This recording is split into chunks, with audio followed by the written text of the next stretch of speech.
പശ്ചിമാഫ്രിക്കൻ രാജ്യമായ മാലിയിലും നിഷേറും ബുർക്കിനോ ഫാസോയും ചാടുമൊക്കെ ഉൾപ്പെടുന്ന സഹേൽ മേഖലയിലും അവിടുത്തെ രാഷ്ട്രീയ അസ്ഥിരത മുതലെടുത്ത് ഇസ്ലാമിക ജിഹാദിസ്റ്റ് സംഘടനകൾ അധികാരം പിടിക്കാനായി ആക്രമണം ശക്തമാക്കുന്നതിനെക്കുറിച്ച് ലോകകഥ ഇതിനു മുമ്പ് ഒരു എപ്പിസോഡിൽ പറഞ്ഞിരുന്നു.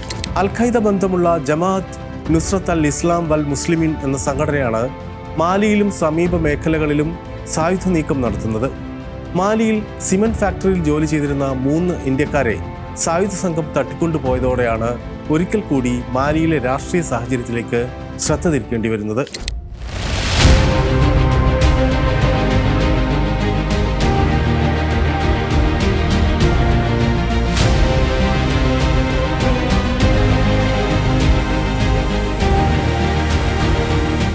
ജൂലൈ 1 കയസ് നഗരത്തിൽ ഇന്ത്യൻ ബിസിനസ് സ്ഥാപനമായ പ്രസാദിത്യ ഗ്രൂപ്പിന്റെ ഡയമണ്ട് സിമന്റ് ഫാക്ടറിയിലെ ജീവനക്കാരായ 3 പുരുഷന്മാരെ സായുധ സംഘം തട്ടിക്കൊണ്ടുപോയത്. പനാഡ് വെങ്കട്ടരമണ എന്ന ഒഡീഷ സ്വദേശിയായ എഞ്ചിനീയർ, സിമന്റ് ഫാക്ടറിയിലെ അസിസ്റ്റന്റ് ജനറൽ മാനേജറായ തെലങ്കാന സ്വദേശി അമരലിംഗേശ്വർ റാവു, തെലങ്കാനയിൽ നിന്ന് തന്നെയുള്ള എഞ്ചിനീയറായ അമരേശ്വർ എന്നിവരെയാണ് സായുധ സംഘം തട്ടിക്കൊണ്ടുപോയത്.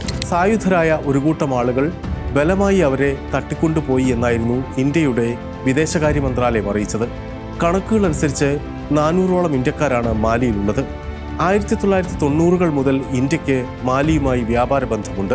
സഹേൽ മേഖലയിലുള്ള നിഷേറിൽ കഴിഞ്ഞ ഏപ്രിലിൽ 5 ഇന്ത്യക്കാരെ സായുധ സംഘം തട്ടിക്കൊണ്ടുപോയിരുന്നു. ഇവരെക്കുറിച്ച് ഇതുവരെ വിവരങ്ങളൊന്നുമില്ല. ഝാർഖണ്ഡിലെ ഗിരിത് ജില്ലയിൽ നിന്നുള്ള 5 ഇന്ത്യക്കാരെയാണ് ഏപ്രിലിൽ നിഷേറിൽ ഇസ്ലാമിക് ജിഹാദിസ്റ്റ് മിലിറ്റൻസ് എന്ന് കരുതപ്പെടുന്നവർ തട്ടിക്കൊണ്ടുപോയത്. സഞ്ജയ് മഹാത്തോ, രാജു മഹാത്തോ, ചന്ദ്രിക മഹാത്തോ, ഫൽജിത് മഹാത്തോ, ഉത്തം മഹാത്തോ എന്നിവരാണ് ആ 5 പേർ.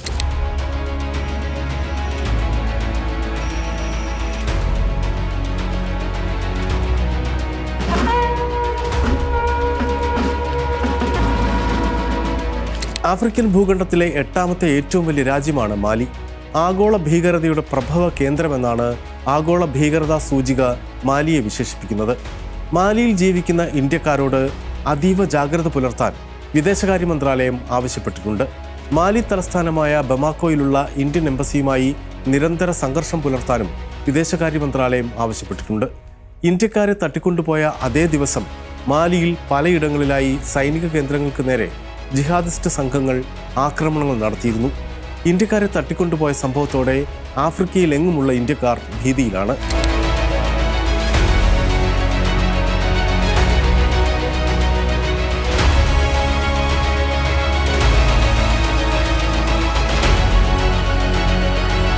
കഴിഞ്ഞ ഏപ്രിലിൽ നിഷേറിൽ നിന്ന് തട്ടിക്കൊണ്ടുപോകപ്പെട്ട ഇന്ത്യക്കാരെക്കുറിച്ച് വിവരമൊന്നുമില്ലാത്ത സാഹചര്യത്തിലാണ് മാലിയിലെ സംഭവത്തിൽ ആശങ്ക വളരുന്നത്.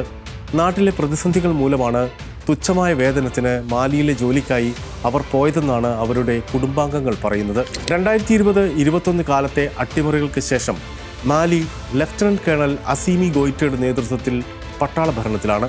മാലിയിലെ രാഷ്ട്രീയ അസ്ഥിരാവസ്ഥയും ഉൾപോരുകളും മുതലെടുത്താണ് അൽ-ഖൈദ ബന്ധമുള്ള ജമാഅത്ത് നുസ്രത്ത് അൽ ഇസ്ലാം വൽ മുസ്ലിമീൻ എന്ന സംഘടന അധികാരത്തിനായുള്ള ആക്രമണം ശക്തമാക്കുന്നത്.